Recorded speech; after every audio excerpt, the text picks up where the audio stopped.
There are truths hidden in plain sight to the tales of fairy fables and bedtime stories.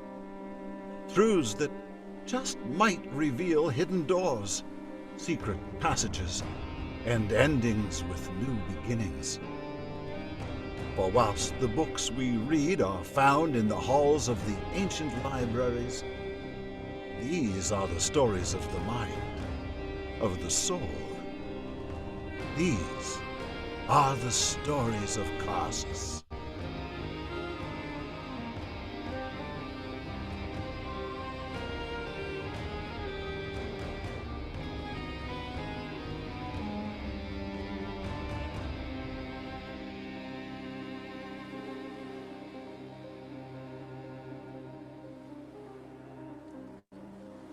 Scene 1.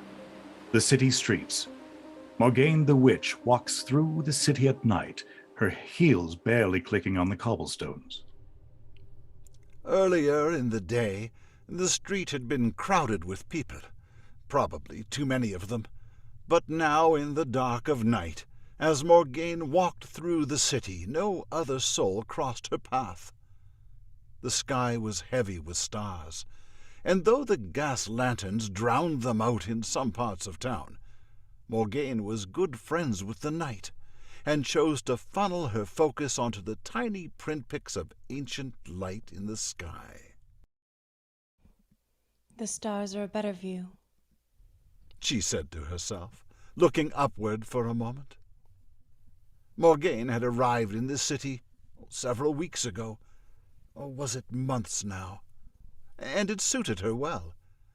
Her cousin had shown her the sights. He had pointed out that what each district was known for, so she knew that there were likely women nearby, hiding in the dark, not with nefarious intentions, but out of self-preservation as they tried to earn a living. I certainly understand having to hide your work, she thought, and made a mental note to henceforth give these women a kind smile if she passed them in the daylight, and perhaps even a coin or two, as she focused all of her protective energies toward them. Morgaine turned a corner. She was further away from the high street, so it was darker here, and her eyes took a moment to adjust. When they did, she saw the most extraordinary sight. A tiny, time-worn, moss-covered cottage planted before her on the cobbled city streets. Morgaine stops mid-stride, taken aback by the sight of the cottage. She then takes a few cautious steps toward it. Hello there. You look distinctly out of place.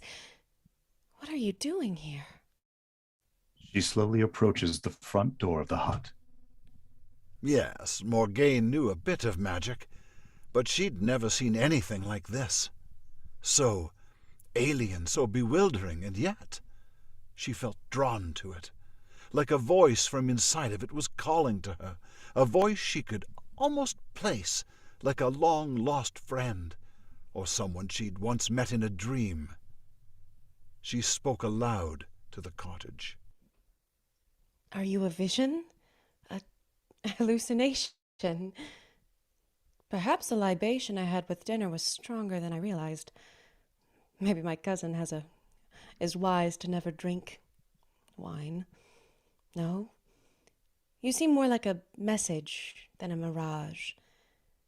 And I sense that what you have to convey to me may be very important.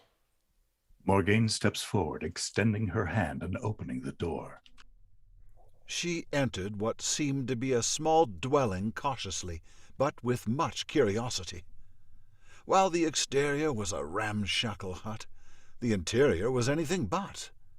Scents of herbs hinted at mysteries and promises, while the dimly lit room spoke of comfort but not excess. Dark colors, deep reds and wines, dark russets and black, patterned pillows and throws. The reflection of her fiery locks in an ornate mirror complemented the hues perfectly, though the glass dulled their splendor. My dear cousin would love this decor. Fit for a king, but with none of the pomp. The room was bigger than she'd anticipated, probably a trick of the light, and it was appointed with the trappings of witchcraft. Crystals set in strategic spots, botanicals hung to dry over a wood-burning stove, and a bookshelf full of tomes that looked as if they were hundreds of years old, some in languages she did not recognize. Goodness. It's as if this home were curated just for me. It was. A voice from out of the darkness startles Morgaine. She looks around, trying to determine its origin. A brief moment passes, Morgaine's eyes darting to every shadow within the room. Who's there? No one. But I can hear you. Just because you can hear me doesn't mean I'm there. Morgaine decided to keep the voice talking. It didn't much matter what it said.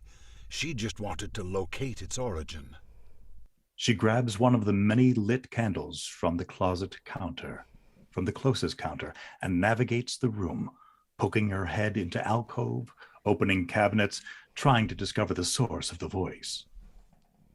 Then where are you? I think the correct question is, when am I?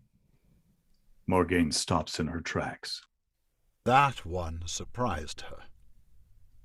How could someone be speaking to her from another time? That was not possible. She had, of course, read the story of the man visited by spirits who showed him his past and his future, but those were just visions, and that was just a story. Wasn't it? Morgaine was usually calm and collected, even in the face of danger and uncertainty, but at the moment she felt as undone as yesterday's corset. How? How is that possible?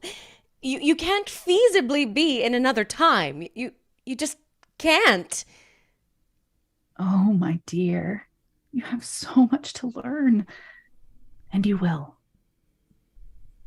And somehow, the certainty she heard in the voice calmed her own nerves a bit.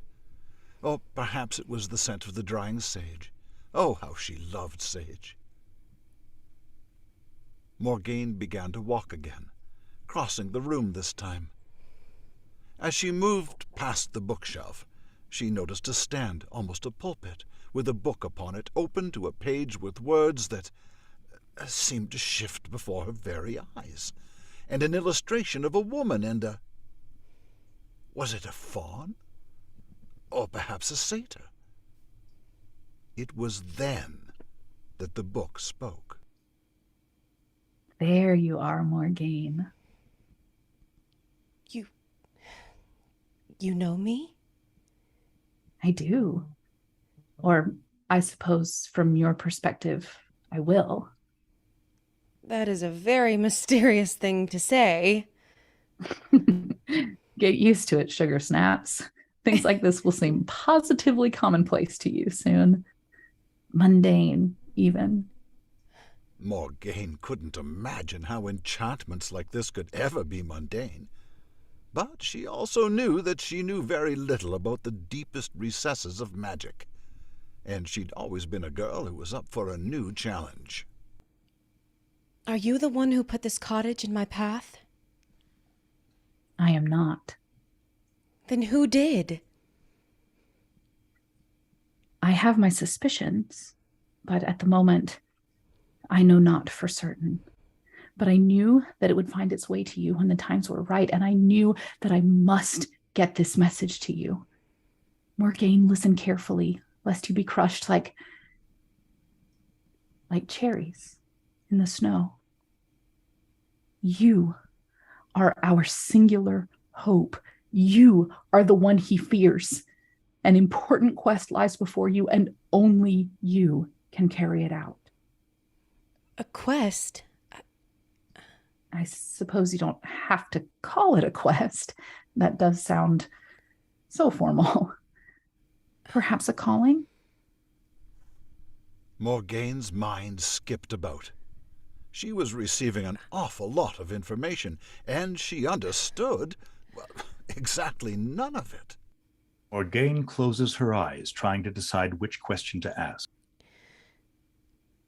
You said he fears me. Who? You will see. Though you've met him before, this story will explain everything. But the words, are they under a spell? I can't read them. They will reveal themselves.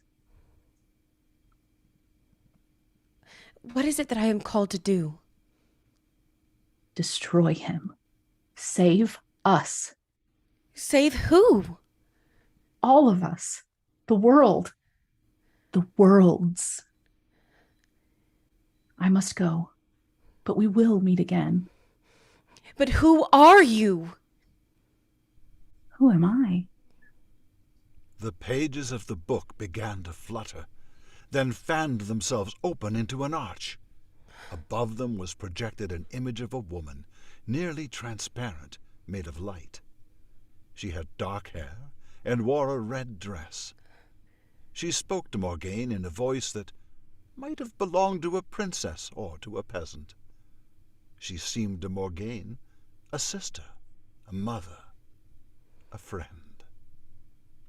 I am a daughter of the chronicler. I am a descendant of the one in the story. I am a seer, a bard, a mage. I am Sorshala Aldib. Farewell, Morgaine. May the mother watch over you. And with that, the voice fell silent, and the book fell open again to its original place. The words on the page before Morgaine's eyes slowed their shifting, and came to rest in sentences and paragraphs. She read the title from the top of the page. The Seer and the Satyr.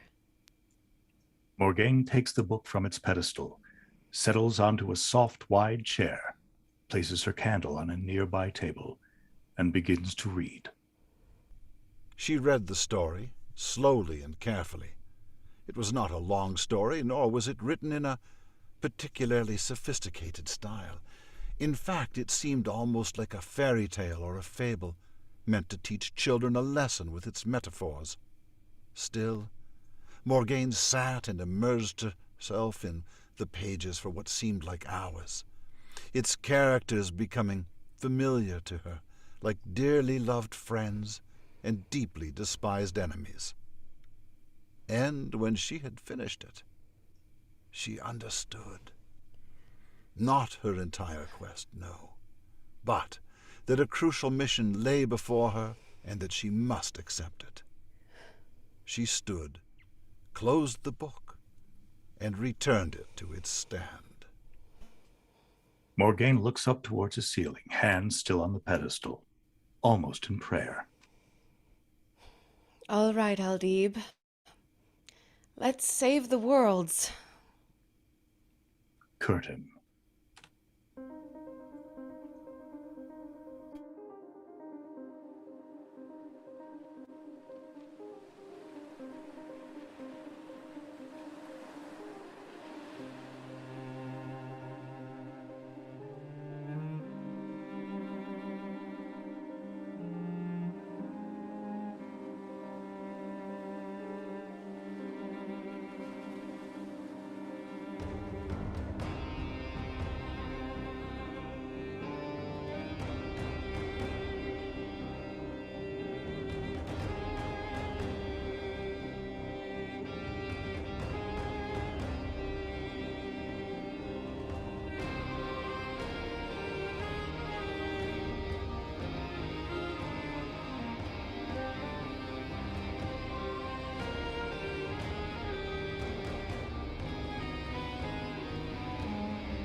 Make yourself at home, witch. The